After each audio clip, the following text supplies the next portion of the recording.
So what are we here for today? This is a day we have had for many years, and it's about celebrating scholarship. And I usually try to offer some remarks. I want to offer some remarks about what it is to be a scholar. And I want to build on what Mrs. Kennison was talking about last week. And I just want to begin by saying, we don't, as a faculty, we want you to delight in being a scholar and learning. We want you to be a lifelong learner, and we don't want to catch you doing something wrong. We want to help you do something right. And I guess I'd say there are two takeaways I'd like you to have from today's talk. The first is that being a scholar today, being a student today, is really complicated primarily because of technology. Far more so than when I was sitting in those seats when I was a student. And it's because of technology, because of the ways in which powerful apps and platforms are changing, navigating the landscape of scholarship is difficult. So that's the first thing, it's difficult. Secondly, what I want to suggest is, to help you navigate that, I'd like to introduce a concept, or help you think about a concept in which we think about ideas as having value. This idea that ideas themselves have value. And being a scholar often means borrowing them, but it means we can't steal them. So those are the two takeaways I want you to do. It's hard to be a scholar today, and ideas have value. Now, she began by talking about the honor code, and I think one of the things that's wonderful about this school is that the honor code was created by students and faculty decades and decades ago. And it's been tweaked and adjusted over the years, and indeed not too long ago we changed some of the language of it to make it even more clear, I think. And it is foundational attack, right? That the idea of the honor code underlying everything we do is foundational here. You walk down the hall and you left your book bag out there, and it's going to be out there when you come back. I bet half the dorm rooms right now are unlocked. Faculty leave their offices open. So that idea of an honor code is clearly part of life outside the classroom, and it's also inside the classroom. A teacher who gives a test, I don't think they think twice about going out to Xerox or get a cup of coffee. They just trust that you're going to do the work on your own. You're not going to look at your phone. You're not going to share answers. You write your pledge. You take that for what it means, that this is your own work. And so it's really foundational. But I would say this about the honor code. And I say this as someone who talks to men who graduated from the school 50, 60, 70 years ago who still talk about it. They still can quote the pledge. I like to think of it as, it's almost like this, if we're a big family, it's kind of like this family heirloom that gets passed on. And maybe you have some family heirloom, and when I say that, it comes to mind. Maybe there's a religious text, or a piece of jewelry, or maybe your grandfather's war medal, right? Or maybe a particular vase that's been passed over. And what's amazing about this honor code is it's incredibly sturdy. Think about that. It's been passed on year to year by you, right? By students before you. And it is still intact. It's still with us, and it tells us it must be amazingly strong. But I would also suggest it's really fragile. It's easily broken, and it requires the most caring of hands, your hands. And so I thank you for the ways in which you're going to take this heirloom and pass it on, and it will be passed on to generations to come. So let's go to this idea of value. And this is self-explanatory, but I'll say it anyway. In the real world, like, things have value, right? Concrete things have value. I've got a pen, this costs 50 cents. The car out in the main circle is a $30,000 car. You bought a jacket online and it was $180. So things have value. And then any community organization develops rules, expectations around how do you exchange things that have value, right?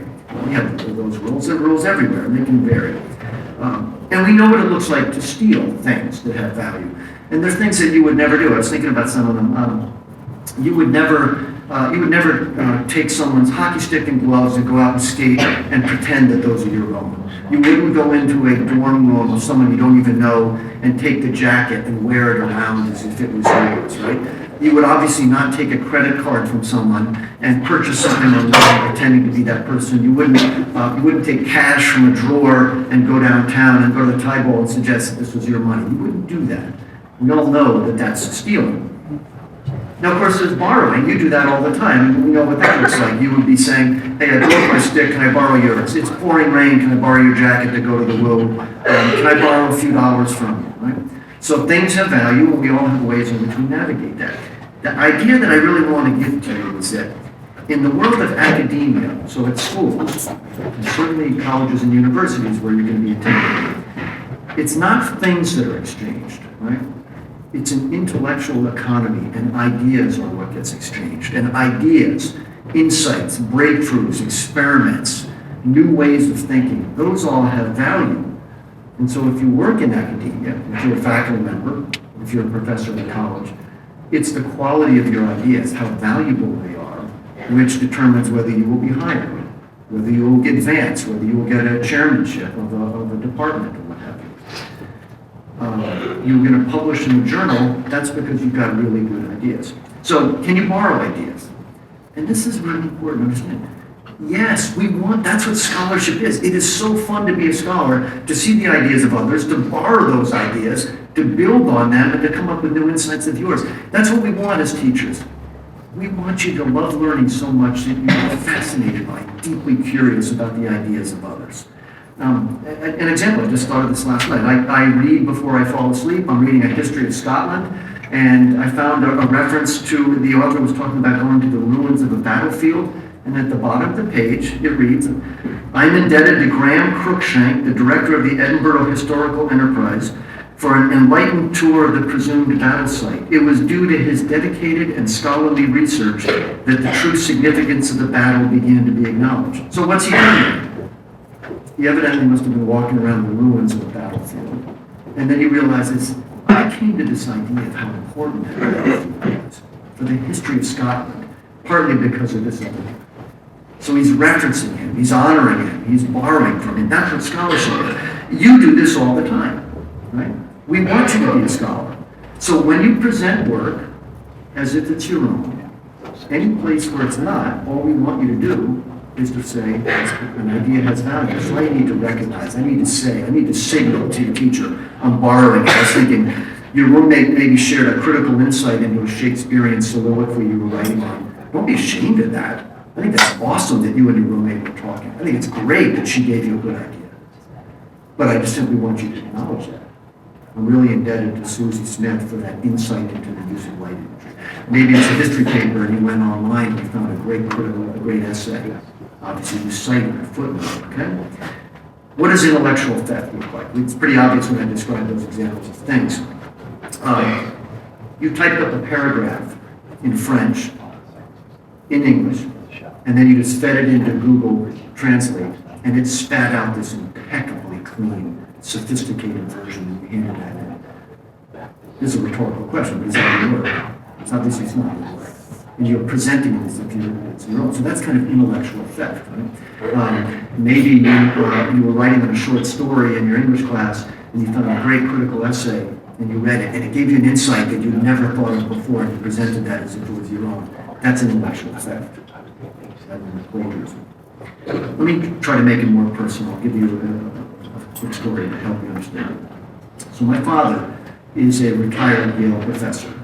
He is almost 94 years old, and he's the most brilliant, I say with an obvious bias and love, but without doubt the most brilliant scholar, the most brilliant mind I've ever known. He's a Roman historian, studies the history of Rome. He has written about 30 books, and he loves scholarship. He's just learning and building on learning from others comes to him like breathing. And when I think of what a scholar looks like, I think of him. I took out 3 books from the library this morning just to give you an idea. And these numbers are daunting, for me, intimidating as a scholar. One of the books was 133 pages long. It had 39 pages of footnotes. 39 pages of footnotes. Another was 144 pages long. It had 55 pages of footnotes. One was 218 pages long. It had 60 pages of footnotes. One of them, I was counting up in the bibliography how many books. I got to 80 books by the time I got to the letter D. Right? So that's what scholarship looks like. And he loved it. He loved asking questions and building on learning. But it was also the way he provided for his family. And if he didn't do this, understand, he would not be hired. If he didn't write a book almost every year, he wasn't going to advance his career. So again, ideas have value. So let's give it a hypothetical scene. And as I pull this to a close. Imagine he was on a committee. Let's call it the Senior Research Thesis Committee. And it's 10 professors, and they're reading the 10 best essays to see which is going to win a really prestigious award. And as they're reading the essay, he realizes that one of the key insights is his own. He recognizes his own thinking. He recognizes that year and a half of labor that he put in to write the book. And it's in there. And indeed, committee members are saying, that's an extraordinary breakthrough. This is the best essay we're reading. Those insights are amazing. And I wonder, how would my father feel? You can imagine. I think he would feel, wait a minute, that's stolen from me. That was my word. That was my labor. You can't just take that without acknowledging it. If the person had cited it, I think he'd be flattered. He'd say, that's what a scholar does. Right? So I want you to think about that idea, that ideas have value. Teachers are going to try to help you, but teachers can't keep up with the landscape. There's new devices, new platforms, new ways of getting information. I went online yesterday. There are at least 28 different math solving apps out there right now. We can't keep up with all of them. We're going to try to give you guidance. But what's more important, and I think if you can take this and nothing else away, ideas have value. And if you recognize that and keep that principle in mind, you're going to be fine. So, what are the takeaways? Honor code is in your hands. Okay? Pass it on intact, please. Second, being a scholar is really complicated today because of technology. We get that. We want you to love learning. We want you to engage in peers and engage in research. Remember, ideas have value. If you present something as yours, make sure it is indeed yours. And where it's not yours, cite it, footnote it, reference it, because that's what good scholars do. And the last thing is, if you have any questions about any of this, any questions, talk to your teacher. Okay? So thank you for those thoughts. Mrs. Kennerson's now going to read the list of commended scholars, and we're going to recognize them, and then we'll recognize the recipients of cum laude. Okay? Thank you.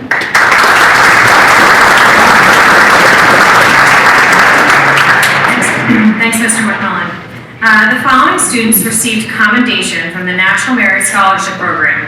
With a selection index of 2,207 or above, these high performers have shown outstanding academic potential from taking the PSAT last year.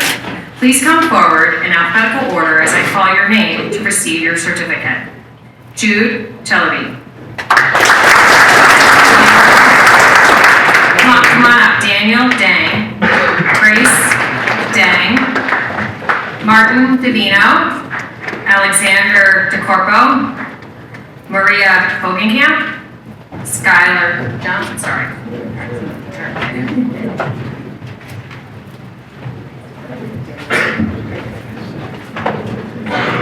Martin Divino, Alexander DeCorpo, Maria Hogenkamp, Skylar Johnson, Hanchen Kevin Liu, we'll come to you, sir. Andrew Nowinski, John Sawyer, Utah Rena Chow,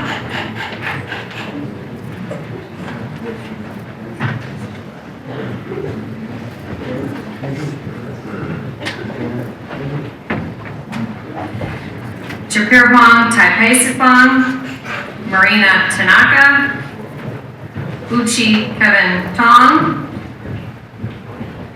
Mina Xiao, Yitong Zhao, Emil Zagi.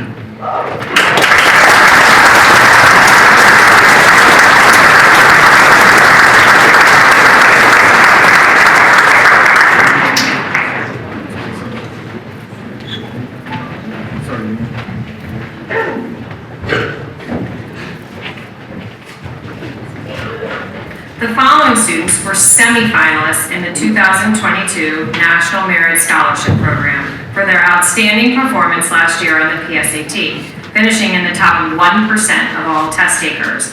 They're now eligible to apply to be a National Merit finalist to win scholarship money. Please stand as your names are called. Brian Chi and Jose Mateo Sanchez.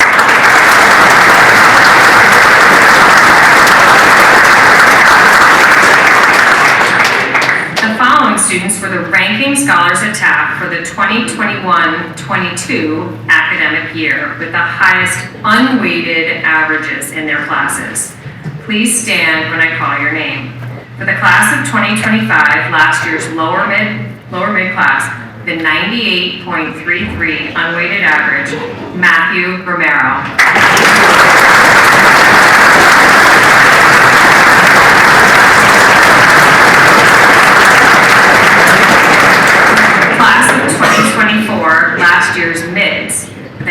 97.64 unweighted average, Nikas Lukyan.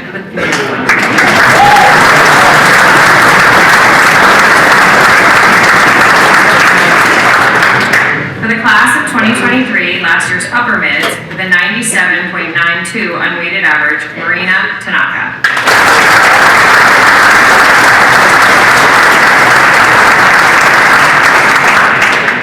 Cum laude. Founded in 1908, the Cum Laude Society is the National Scholarship Society in secondary schools, corresponding to Phi Beta Kappa and Sigma Psi in colleges and scientific schools. A maximum of 20% of the senior class may be elected into membership in the Cum Laude Society.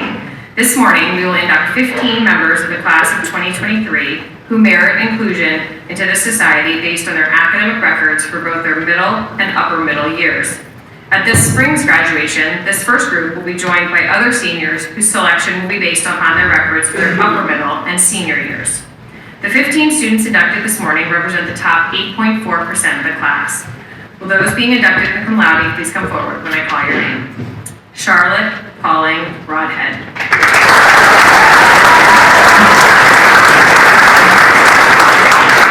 Jude Burton Shelby.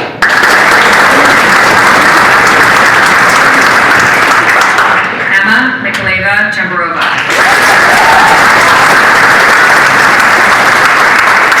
Brian Chi. Grace Jia Deng. Alexander Pellington DeCorpo. So-Young Kim. Amelia Jane Lancaster. Michael James Mangle. Yutong Rina Shao. Brendan John Staines. Seeking Amy Wong. Shufei Figo Wong. Angela Hanyu Yu. Yue Nicole Zhang. Congratulations to the top scholars.